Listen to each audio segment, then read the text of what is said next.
Flags on the field. It's a miracle. Tennessee has pulled a miracle.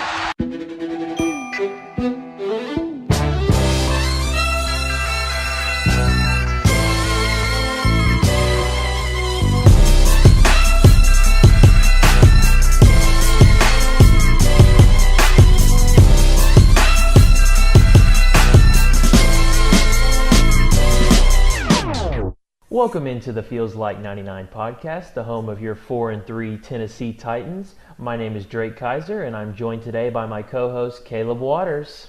Correction, your division-leading Tennessee Titans. You are exactly right, sir. We are the sole leaders of first place in the AFC South Division, so let's rain on that parade for number one right now. But we'll see where we go from there. 4-3, not a great record, but hey, first place is first place. It's a playoff spot. Exactly. Wins are hard to come by, and as bad as we played this week, and I'll take it though. Ryan Suckup, did he miss any? He missed that one 52-yarder, I think. Yeah, he missed the one over 50, but he has kept his streak intact.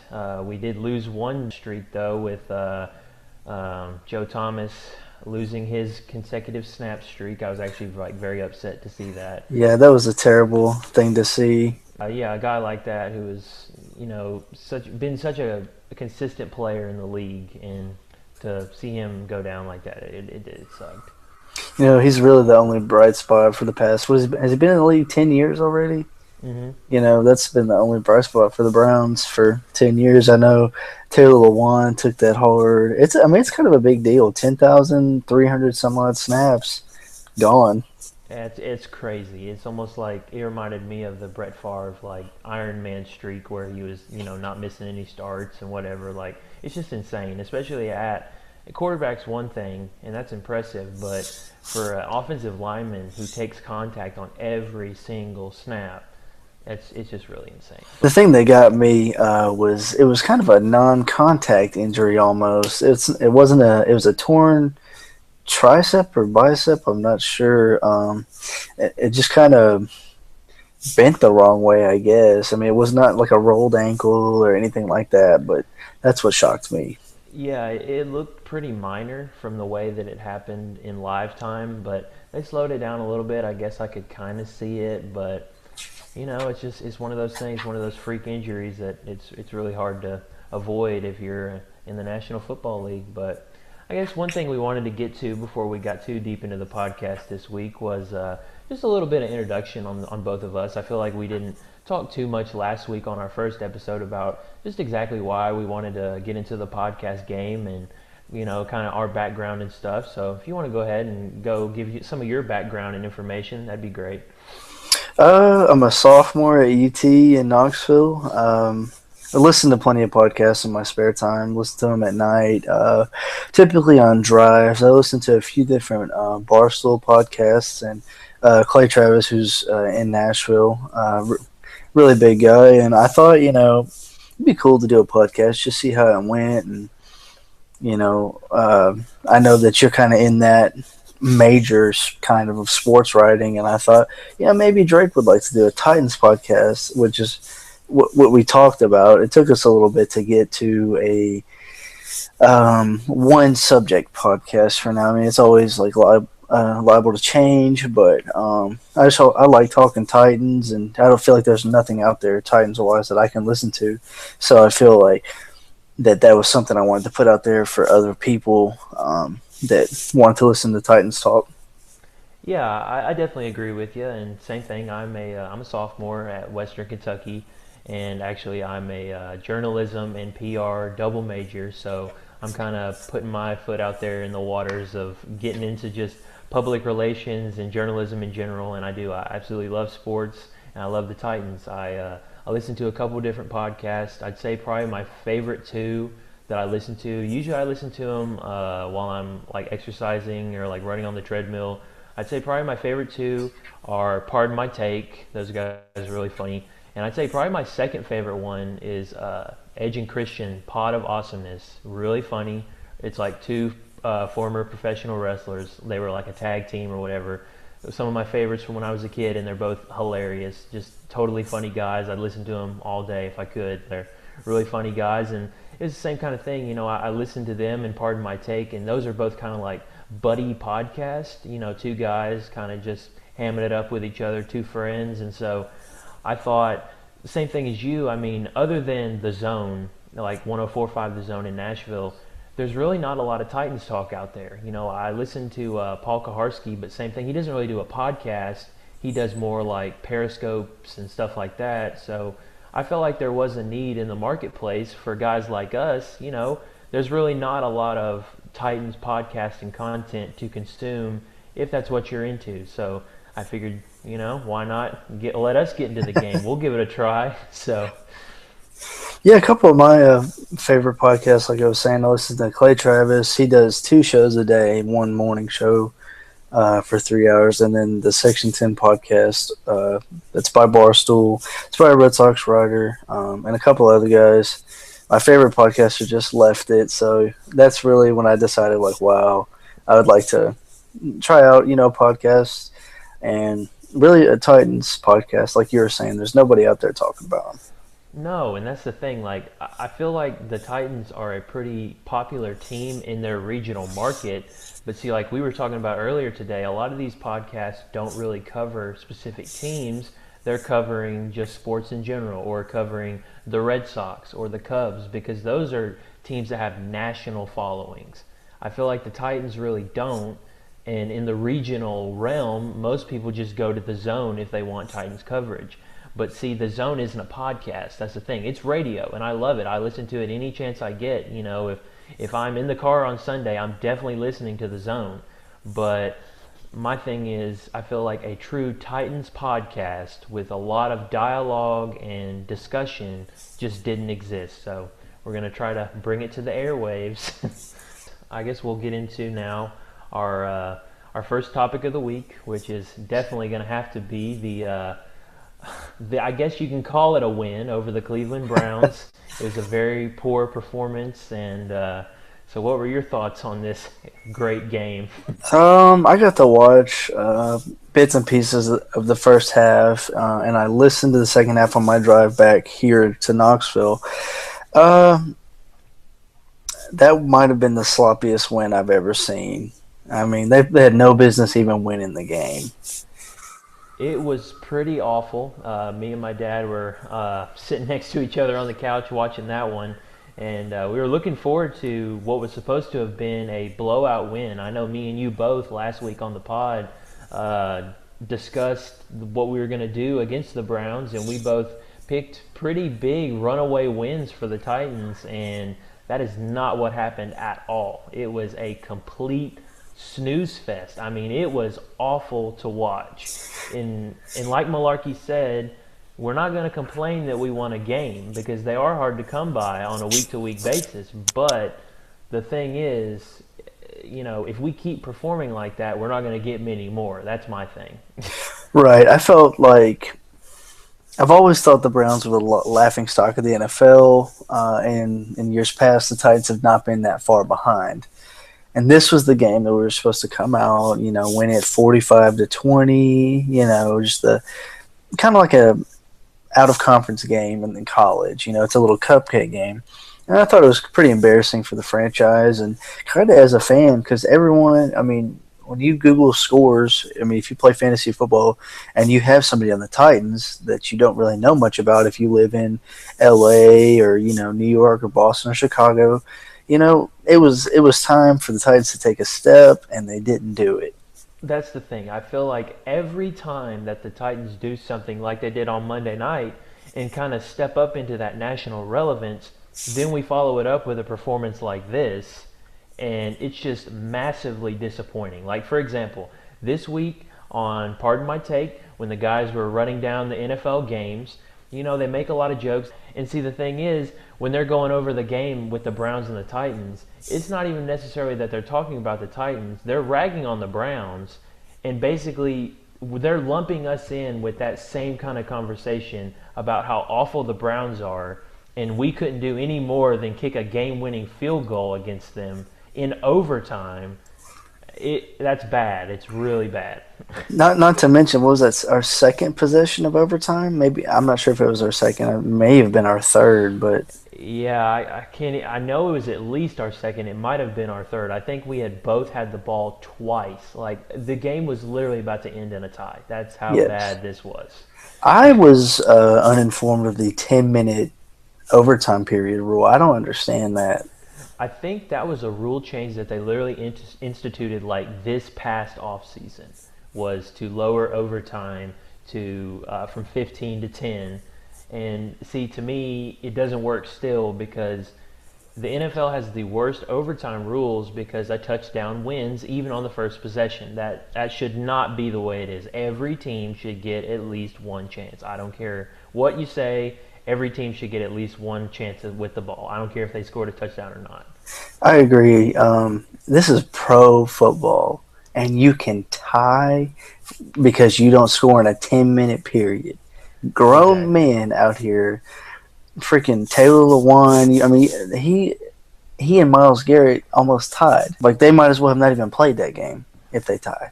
Exactly. And see, that's an embarrassment to the league. Like you see sometimes in college football where they will go to, you know, 5 or 6 overtimes or whatever else. But okay, if both teams can keep scoring and keep up that pace, then let them play. Like I don't understand what the big deal about it with the NFL. And I'm sure they'd say it's to cut down on the game time. Like they don't want to have games that last for hours and hours because for whatever reason, the NFL is really concerned with streamlining the games. Like if a game starts at 12, it's got to be over at 3 o'clock, or else they're going to be upset about it.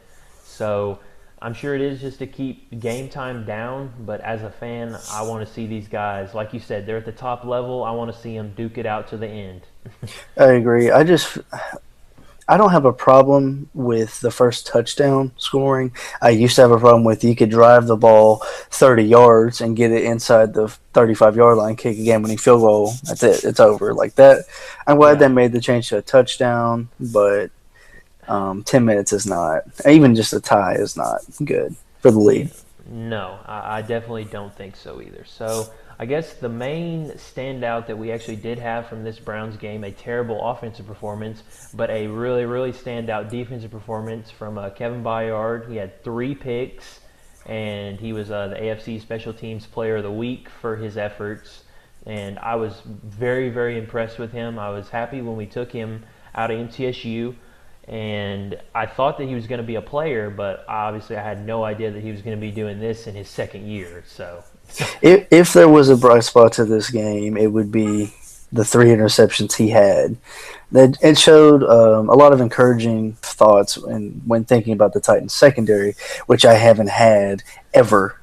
yeah, it's been a while since I've thought about the Titans secondary and really thought, man, we actually have some guys back there who could make a few plays for us because usually our guys are not really the interception guys. We have some guys even that might be lockdown defenders or whatever else, but even Cortland Finnegan or when McCourty was here in his prime, they aren't pick guys. You know, their passes defended and deflected Right. guys. Like we've never really had a big pick machine. So if that's what Kevin Byard's going to be for us, I mean, he was out there playing like Earl Thomas last week. It was He insane. was.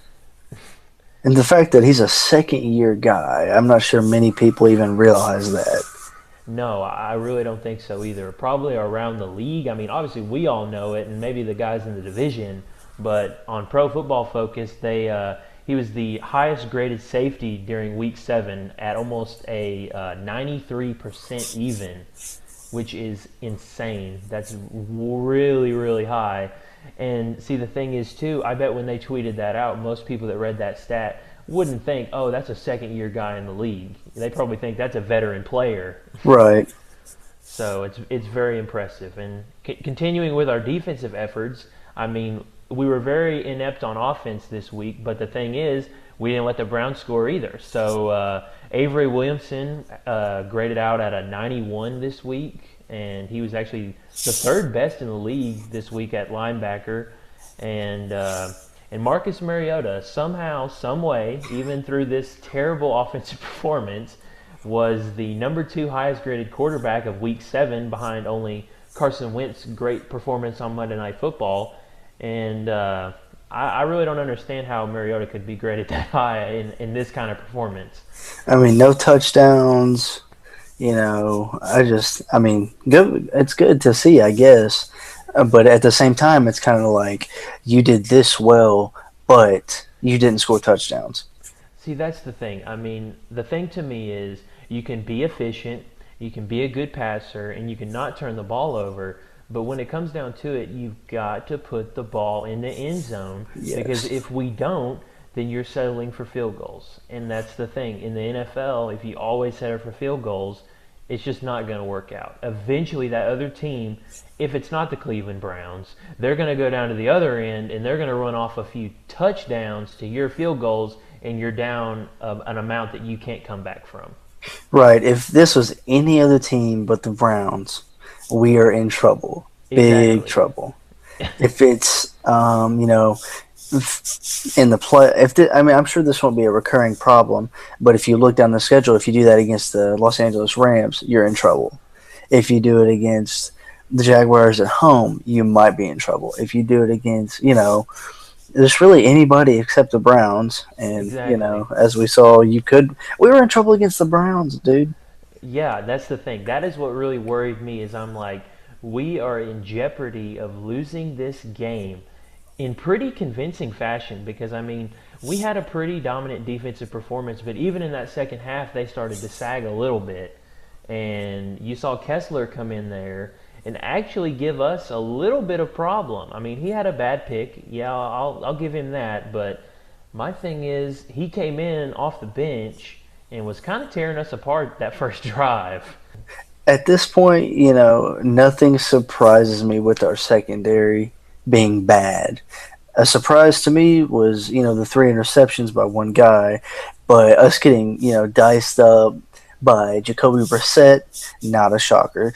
Russell Wilson, and was that week 2 or week 3? Not a shock. No, not a shock at all. And see, this right here is probably the most telling stat that I've seen all week about red zone quarterbacks.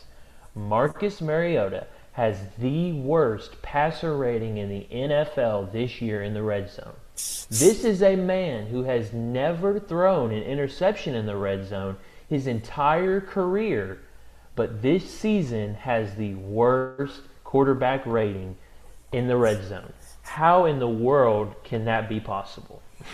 If you ask me, my first thought is always going to be the play calling. But, we're sitting here. It's about to be week 8. Obviously, the bye week is much needed. Our receivers have been, outside of like Rashard Matthews, Eric Decker at times, Delaney Walker at times, have been really disappointing. And, the quarterback's best friend is obviously the offensive line, but it's also a playmaking receiver, which our number 5 pick will most likely be back against the Ravens in week 9. But until then, I don't think we'll see improvement of his passer rating. And see, I don't think so either. I think that the main problem definitely is we've got to eliminate these negative runs. We had, I think it was almost 15 or so negative run plays against the Browns the other day. And see, that cannot happen. And see, the other thing is, especially in the red zone, Marcus Mariota is in the top 5 quarterbacks that benefit the most from using play action passing. His quarterback rating increases by almost 8% when we go on play action. And that's all over the field, not even just in the red zone. I'm sure it would go up even more in the red zone. The thing is, our play calling is so predictable, and for some reason, this season, we're taking the breaks to Mariota's game in the red zone. It's like he's a rookie again. We don't even want him to throw. And it makes no sense because, like I said, he has never thrown an interception in the red zone, and we're making him go out here in the red zone and hand the ball off or do these stupid shovel pass plays or stuff like that that are so low percentage that they're never going to score us points. Those shuffle plays that you're talking about, we run them from the 50-yard line to the red zone. We never run it on our side of the field. They should only be run inside the 5-yard line. In my opinion, it's a dangerous play. It's a turnover waiting to happen. And, there's one play call that sticks out of my mind more than anything else. Last Monday night, we ran I'm not even sure what to consider. I guess it was a tight end screen to Delaney Walker that lost like 6 yards. Sometimes I just wonder, just run it inside the 5, pass it from the 10 out. See, that's how I feel too. Like, I feel like that our running game is not being used in the right way. I understand running in the inside the 5, but we really don't even do that. We'll be running Right. out on the 10 or the 15, not inside the 5. And then when we're inside the 5, we're trying to do these crazy trick plays and other stuff like that. But I will give Malarkey a little bit of credit, and Robisky, I guess, as well. We did try to go for it down on the goal line and got absolutely zero push and ended up not even getting a field goal. No points. We got nothing out of that drive because we went for it on fourth down and didn't make it. And see, that right there, that's an indictment of the offensive line. Like, you want us to run behind you, but then we go for it on fourth down and don't make it. So what are we supposed to do? In my opinion, that was a statement from Malarkey. He's like, show me what you can do. And Exactly. we did not score a touchdown. Another spot from the game that really concerned me was the injury to Delaney Walker. I'm still not exactly sure what happened. I did see he was in a walking boot. But, Mike Heath, when he got hurt, made it sound like he broke his ankle. Yeah, it was pretty bad. I mean, in live action, you really couldn't tell. It was almost kind of like the Joe Thomas thing. In live action, I didn't know he was hurt, but then they did the, like, oh, there's a Titans player down or whatever else, and they kind of showed the replay, and I mean, you could see him definitely tweak something, but it didn't look to be very, very serious. But it seems to me like the bye week is coming at the perfect time because Delaney Walker is going to have some time to be able to recover and hopefully be back for our game in a couple weeks against the Ravens. Yeah, I think the bye week, what is it, week 8, halfway through the year, just about. And I guess it's our next topic, just discussing what we think is going to happen over this bye week. I think if I was Mike Mularkey, I would not practice all week. Yes, maybe touch the weights here and there, maybe throw it around and just get down to film and stuff. But you can't afford to go out there and practice and have Marcus get hurt, or I'm not sure if Corey Davis is practicing yet, but you just can't afford at this point to get those guys hurt if you're sitting at 4-3. But yeah, I think this bye week is coming at a really crucial time. Yeah, I definitely agree with you. And actually, Malarkey said, I think that was on Monday, that the players actually do have this entire week off. They accomplished their. He wouldn't name exactly what the incentive was that they reached for, like, their goals for this season, but he said at this point they had fulfilled what they needed to fulfill to basically be off the entire bye week. And my thing is, in that way, if he deems it necessary that that's what they need and they've accomplished their goals to this point, go ahead, give them the week off and let them rest, let them recuperate. We do have a lot of guys that are banged up, kind of like Delaney Walker, who might even have a serious injury. A guy like Marcus, who's trying to work his way back to 100%. DeMarco Murray trying to get back to 100%.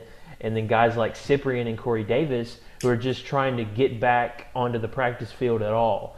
And Malarkey said that he was encouraged with Cyprian and Corey Davis both. He said he fully expects them to be playing against the Ravens. They'll be full participants in practice when we start practicing towards the end of this week into next week for our game against the Ravens. So I think there's a lot to be encouraged about, but I feel like there are some very important changes that we need to be moving toward to be able to have success for the rest of this season. What would you say if you are sitting there as John Robinson? If you have one thing like that you would change, what would you change about this team? If I were John Robinson right now, I would say probably our most disappointing aspect of the team that was supposed to be a positive is our defensive line and the pressure. My thing is, we went out and signed Sly Williams to be our nose guard, and he has not played well at all. I don't know what the deal is. I don't know if he's not fitting in our scheme. I don't know. But I do know that we let Al Woods walk to the Colts, and he's starting for them. And, I mean, he's not playing great, but he's their starter. Sylvester Williams has hardly played here at all. He started against the Browns, but obviously that was not a very great performance. And see, we're dialing up the pressure. We have one of the highest percentages of pressures in the league. But the thing is, we're getting no sacks. The only reason that we got any against Kessler and the Browns in that second half, because Joe Thomas isn't playing. You're going up against a young guy, so Orakpo's going to blow him off the line and dominate him.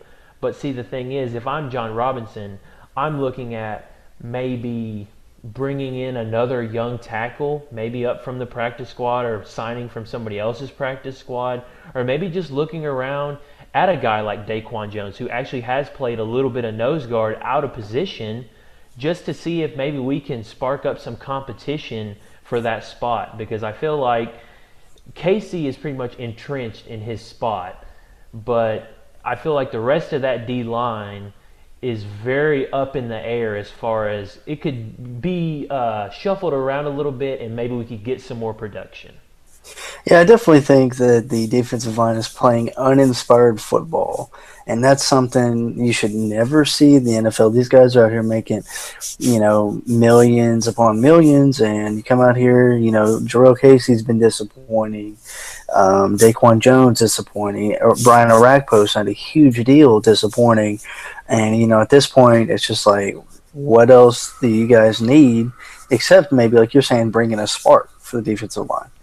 And see, that's the thing. I feel like at this point, there's probably not going to be a free agent that we would want to bring in, because it's just a little bit too late in the season to be bringing in a veteran kind of guy. If we were going to do that, we needed to have done it a couple of weeks ago and maybe let him get a little bit more acclimated to our system. But I do feel like that the potential of that flexible roster spot, because we do still have, a couple guys on the roster like Brandon Weeden or guys like that who could easily be flexed out. And so if we wanted to bring up somebody from either our practice squad or sign somebody else's practice squad guy, and seriously just maybe get a little bit of competition on that nose guard spot, maybe that would help us out. Yeah, I mean, what else do you expect to see from, the coaching staff for this Ravens game? I would say the main thing is we need to make sure that we can stay with Flacco on this downward trajectory that he's currently on. I feel like he is definitely trending downwards, and so if we can do what we need to do throughout this game, then I feel like he's going to continue on that downward spiral that he's on. But if we don't perform, then he has the potential for this to be a big rebound game or something silly like that, and again, embarrass us, which would not be good. Right. I have one question for you. Is Joe Flacco elite? I would definitely not say that he is right now. That is for sure. Maybe at one point I would have argued with you that he is, but right now it is not even in the conversation. This is another game that should be a statement game. It's at home, coming off a very crucial bye week. And I feel like that we have a chance to really step up on the big stage, because for whatever reasons, the Ravens always garner a lot of respect around the league. So if we can come out and really just make a statement against them, then it will, it'll be heard throughout the league. Yeah, the Ravens back in 2008, as most listeners probably remember, came and spoiled the Titans' 13-3 season. That really, ever since then, I've really had this just urge of dislike for Joe Flacco and the Ravens. And, coming off a bye week, obviously, it's huge. It's a home game where it should be comfortable. Everyone will be rested. There's no excuse to come out here and just dominate. Really, they are not good. No, and see, that's the thing. I feel like that we have all the potential in the world to, just that. I mean, I think our main thing on this bye week, definitely get healthy. That is number one. Like, if we have our full 53 completely healthy, and you can introduce Corey Davis into this offense, and see, these receivers have not played to their potential, but in some ways they have showed promise, because I know me and you talked about earlier today that these receivers are not dropping passes at all. We did against the Browns for whatever reason. I don't know what the deal was there. But other than that game, which was just awful all around, our receivers have actually been playing well whenever they get their hands on the ball. So the thing is, we've just got to get this offense a little bit more fleshed out. And like we've talked about, we've just got to hand Marcus Mariota the keys to this offense in the red zone. Once we do that, everything will be getting in the right direction as a team. And, the Jaguars will taper off. They always do. Yes, they're getting better with the draft picks. But at this point, I know you're in second place. But you're not going to win the division. You're not. No. We beat them by almost 30 points when we played them, I think. We had a huge second half. You're not going to win the division. The only way that you're going to beat the Titans if you're Jacksonville is if, something happens to Marcus, which happened last year.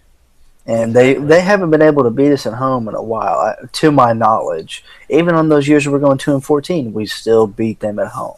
Yep, and see, that's the thing. That's the big difference is in our better years, we can beat them on the road and actually manage a sweep against them. But like you said, we usually defend home field pretty well against the Jaguars, at least in these past few years. So I guess our next thing that we're going to try to close out the podcast with this week is actually some fan questions. So we just wanted to introduce this to engage the listeners and just kind of make them feel like, yes, we pay attention to what everyone says and what they think we should talk about. Kind of like you ask for it, we'll give it to you. So our first question comes in from Matthew. Matthew, how you doing? And he asks, if you had one question for General Manager John Robinson, what would it be? I guess my main question would be, where do you see this franchise in the next 5 years? Like, within the next 5 years, where do you think we'll have been and where do you think that we'll be headed to by that point? Because I just think about a guy like Theo Epstein with the Chicago Cubs, and we hired him in 2012-ish, and within 4 or 5 years of where we sit right now, the Cubs have absolutely tanked, been at the bottom of the league, number 1 draft picks and everything like that, but on the rebound, they have also won a World Series. So that's the thing. I would just want to get his opinion on where he thinks a few years more into his leadership, where he thinks that we'll be and where we will have been by that time. Yeah, now that you kind of made an analogy, but I'm going to bring it to light. The Titans are not proven, and they really never have been. Similar to some franchises like the Cubs, like you're saying. You might even say the Astros, who have made it to the big stage, but they've tanked. Similar to the Titans. Exactly. I would ask him, if I had one question, it would probably be, can I have 3 more questions? But if it was just one, I would have to ask, how much of your work here for the Titans, how much of it correlates with your work for the Patriots? Because that'd be something I'd really like to know. Yeah, just kind of see how it connects. Like, is he still using some of those same strategies? Like, is he adopting a lot of those, like, Belichick-isms? I know they work closely together, so has he kind of developed his own style, or is he still kind of using that Patriot way with the Titans? Our second fan question comes in from Jonathan. He asks, how much longer do you think Malarkey has, and does Terry Robisky get fired soon if the offense does not improve? I think Malarkey has a pretty long leash here, and sometimes I disagree with it, but I think it's very clear that John Robinson and Amy Adams Strunk have a very close relationship and rapport with Malarkey, and I feel like that they trust him on a very deep level to be at the helm of this franchise. And as far as Terry Robisky, I feel like he will be the scapegoat for this team if we don't make it to where we're trying to make it. Because to make another Chicago Cubs analogy, that's the thing. We didn't make it as far in the playoffs as we would have liked to this season, But the Cubs didn't fire Joe Madden. No, they're going to fire the pitching coach, Chris Bosio. And so it's the same kind of thing. If the Titans don't make it as far as they might want to, they're not going to fire Malarkey. They're going to start going for those coordinators' heads. And that's just the way it always goes in the NFL. I would agree with what you just said. His first question was, how much longer does Malarkey have? Malarkey has as long as it takes for him to fire Robisky.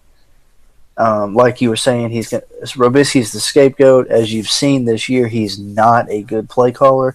I don't know if they're trying to play vanilla right now for some reason.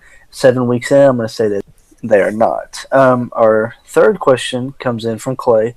Why did the offense look so bad against Cleveland? I'd say at its most basic form, the reason that the offense looked so bad was because the receivers were absolutely terrible, for the most part anyway. No one getting open, and for whatever reason, it seemed to me like we were treating Marcus as if he was, I don't know if he had some type of setback in practice, maybe just on the short week, we didn't want to push him too much or whatever. I feel like after that fantastic performance where he kind of just went wide open against the Colts, it looked like we had really pulled the reins in on him for this game. And he was running a little bit more, but I feel like we did not want him to throw. For whatever reason, that is what our philosophy was in this game. And so I feel like that's probably the main thing. I mean, when you're putting restrictions on your quarterback, that's going to lead to a bad game. Yeah, like you said, it was kind of like they had a really short leash with the play calling. It felt like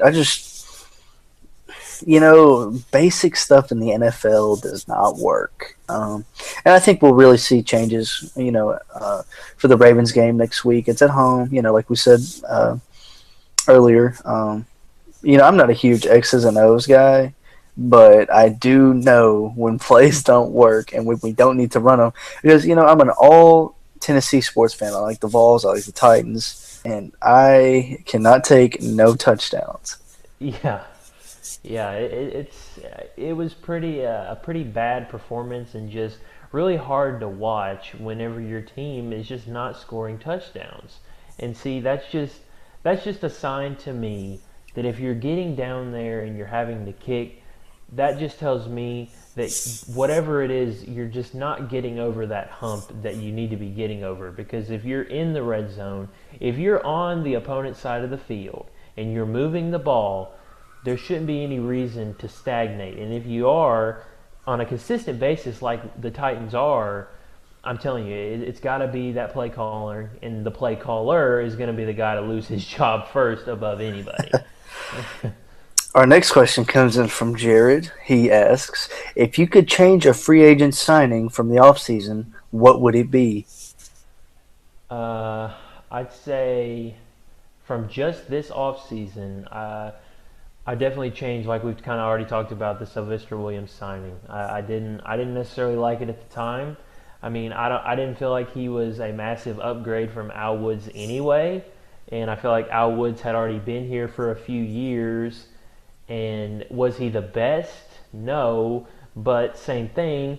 He was already entrenched in this system, and you already knew what you were going to get from him, as opposed to bringing in a completely new free agent that you don't know what you're going to get, and what we have gotten is not very promising. My change would to not bring in Matt Castle. I would have let him go. You saw in that Jacksonville game last year and the Texans game after that. Yes, there's a huge, huge talent gap. I mean, Marcus won the Heisman Trophy, and I'm not even sure where Matt Castle went to college.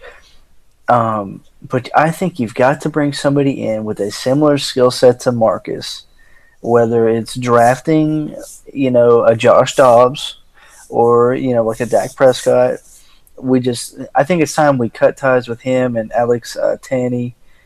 Yes, they've been here forever. They understand. They're not really winners. And I hate to say that because I know both of those guys are great people, and Matt Castle has family and all of this, but it's time to bring in somebody that's going to be effective off the bench. And I definitely agree with you. I couldn't agree more that the main focus needs to be not necessarily always playing nice. The thing is, Castle has given us great service, and he's been here for a couple of years, and I respect the time and the effort that he's put in to continue trying to keep playing because, I mean, he is of an advanced age and he has had a lot of injuries over the years, even this offseason that he's trying to get back from.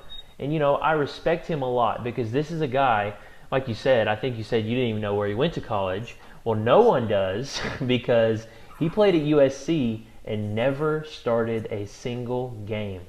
He got stuck on the bench, and Belichick was the only one to give him a tryout, and that's how he makes his way into the league behind Brady.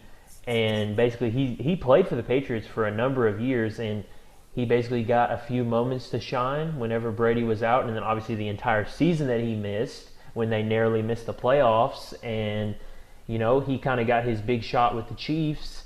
And from there, his career trajectory has kind of went down every single year. He had a great first season with the Chiefs, and he had a couple of bad years, and they let him go. And then obviously the Vikings, the Cowboys, all that garbage. So he's not really had the best past 5 or 6 years, but overall he's had a great career. But I feel like it either needs to come to an end or his time here needs to come to an end. I agree. It's almost as uncompetitive, when he comes in the game, unless we're up by 30 or down 30, which we saw. I mean, in the second half of the Texans game. Our last fan question comes in from Blaine. He asks, what improvements to Nissan Stadium would you make, as his first question? And his second question is, what change to the uniforms would you make since there is a redesign coming soon this summer? I guess we can address Nissan Stadium first, because I know we both have a lot to say about uniforms. We're both big uniform guys. As far as Nissan Stadium goes, I feel like the main thing with fan experience there is I've always had this problem with Nissan Stadium that there's just not enough unifying type traditions. Like some stuff that seems so silly, like the Ravens and the marching band, or like the Eagles in their little Fly Eagles Fly fight song, or the Packers have stuff like that, and the Patriots have the cannons and all this other type of stuff. The thing is, the Titans don't really have that identity, and if they do, it's more like pre-game festivities. I like the 12th Titan. That's a good idea with the sword and everything at midfield, and sometimes you do get good moments, like when Adori's mom was the honorary captain, and Tim Shaw, when that was a great moment that he was able to lift the sword up and stab it down. He's battling ALS. So stuff like that is great, but that's not in the game, and that's not helping the Titans win games. We need stuff that goes on during the games as far as maybe chants or just fan atmosphere and stuff like that gets the fans engaged, because being loud is one thing, but being loud and unified with some type of chant or adulation for the team and their performance, that's a whole nother level. Yeah, my thing is kind of in a somewhat opposite direction, but kind of in the same. I love the open ends of the stadium where they've got the Logan's Roadhouse concession stands.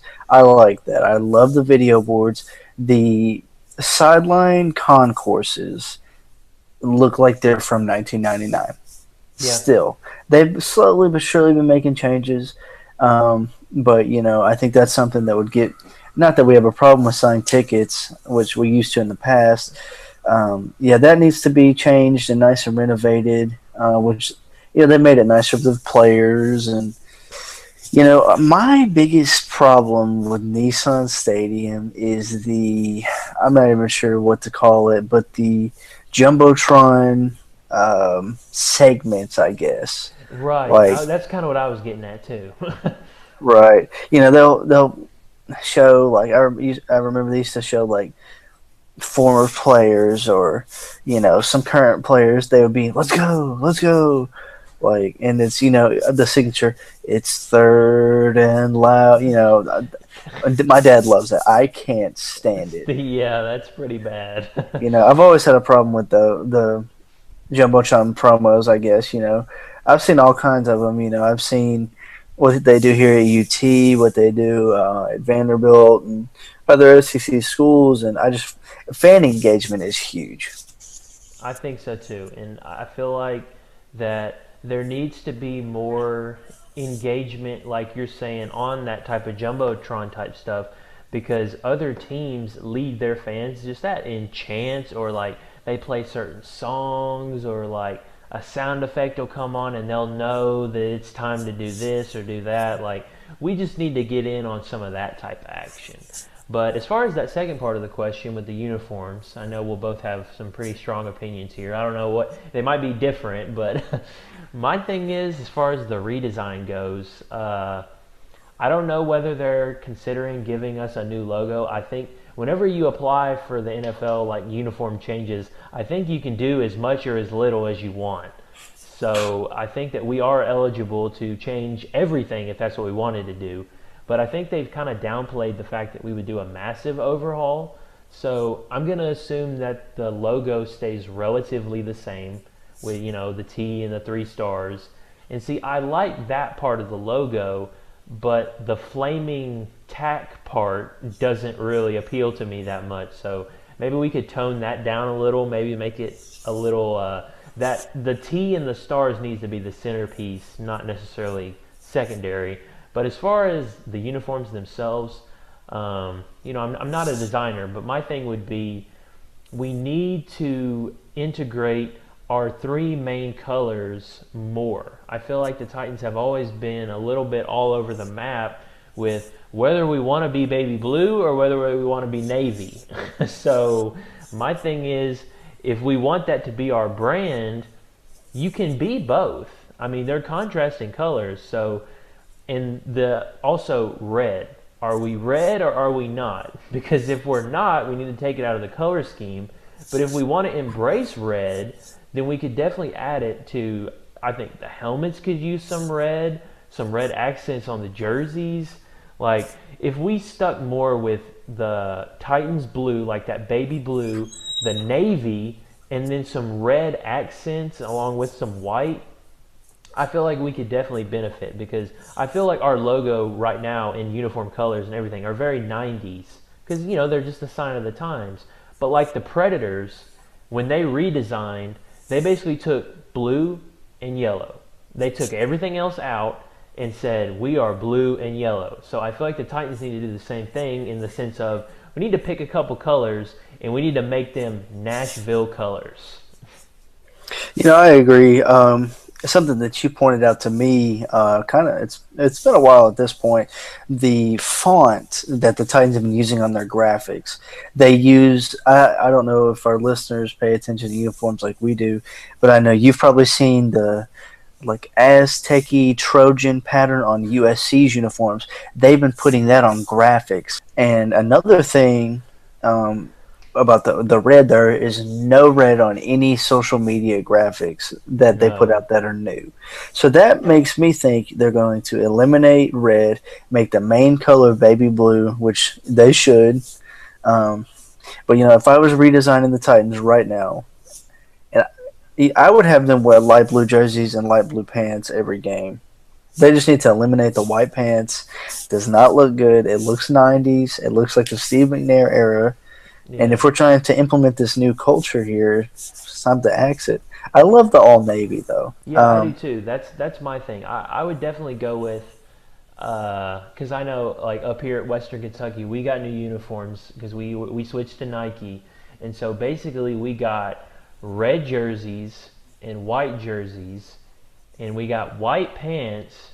No red pants. I don't understand that one. So like my biggest thing is, if you're redesigning a team and they have 3 colors and you want to do basically a color, a white, and another color, would be my main thing. So basically if I was doing the Titans, I would say have a navy jersey, a baby blue jersey, and a white jersey, and have pants to match all 3. So then that's basically like 9 combinations or so that you could easily mix and match and update them to look more modern.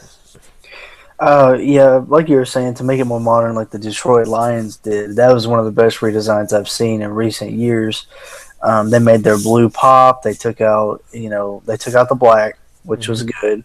Um, with the Titans, how they have the two-tone blue saying, I think they'll probably keep that as much as I wish they wouldn't. I hope they get a new number font, but I think they're going to eliminate red from the color scheme entirely. And there's been a picture that I've seen of the new facility where the flaming tack, as you said, is all light blue.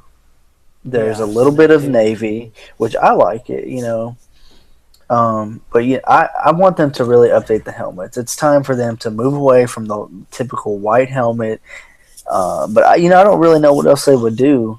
Maybe I don't think a navy helmet would look that great. I don't think a powder blue helmet would look that great. It's just kind of a tough choice. And when we do come out with the redesigns, which I'm sure we'll see leaks, my thing is no red. I like you're saying, are we red? Are we not? The DBs love wearing red gloves, red sleeves, and if Right. they like it, you know what? I should like it too. Well, that's the thing. I do. I feel like we're in that same boat as the Predators because basically, like if you remember in that original Preds logo, it was like white head, but as far as the accents, they were like navy, yellow. There was some like weird orangey Yes. red, like silver, like gradient, and all this stuff. And the Titans have the same thing. Like they have the blue, they have white, they have navy blue, they have red, they have silver, like all these colors that may or may not even be present on the uniform or our branding or anything at all. So we just need to move to that 21st century kind of branding. If you really think about it, most teams in the 21st century, especially ones that have rebranded recently, they pick two colors. I mean, the Predators, they're blue and they're yellow. That's just like the Nets, they're black and white. The Lakers are purple and yellow. Like that's your colors. So you got to make them easy to remember, very distinct and unique to your brand. Yeah, and I'm sure I'm sure this won't be a '99 2000 Broncos overhaul. They've put the design in the right hands. And I have seen Amy Adams Strunk say that their changes aren't minor. So I'm excited to see what they come up with. Yeah, I definitely am too. I'm excited to see not minor changes, but some, hopefully just some, I don't care major, minor, I really don't care. I just want to see improvement. I just want to see something a little bit better than what we're working with now. Right. The one thing that I would change on the uniforms right now is when you wear light blue pants on the road, I think your numbers should be light blue on the jerseys. I think that'd look nice. Yeah, that would definitely look nice. Well, I guess we're winding down towards the end of the podcast here. We've kind of covered a lot of ground, and I guess one thing we might want to let slip to our fans for next week, we're going to have a massive discussion about the bye week and the playoffs. It's going to be a big blowout extravaganza. We're going to talk about all the rest of our schedule in detail, go over some of our opponents, and see kind of where they're at. Obviously, the Titans are on the bye next week, but we can kind of just go around the division and see what's going on with everybody else that we're playing on our off week and everything like that. And then we'll also get into a little bit of Ravens preview. Actually, get to see where we're at headed into that game. So it's going to be a good one next week. Yeah. If the fans like the fan question segment, send in more. I'll be happy to put them on the podcast, as I'm sure Drake would. I think it's a good way to engage you guys and just kind of get our minds more open to what you guys want to hear and what we should think about more. You can find the Feels Like 99 podcast on Twitter at Feels Like 99 Pod. You can subscribe to the podcast on YouTube by searching Feels Like 99 Podcast. You can find my co-host Drake Kizer on Twitter at DrakeKizer_. You can follow myself at Caleb Waters _14. So Drake, is that all you got, man? Yep, I think that's everything for this week. All right, signing off now for my co-host and myself. This is Caleb, and you've been listening to the Feels Like 99 podcast. Thanks, ugly God. Thanks, ugly God. Thanks, ugly God. Thanks, ugly God. Let me Can you cut that? Yeah, that's fine. Okay. Start over from wherever you want to start. Yeah, I was talking like crazy.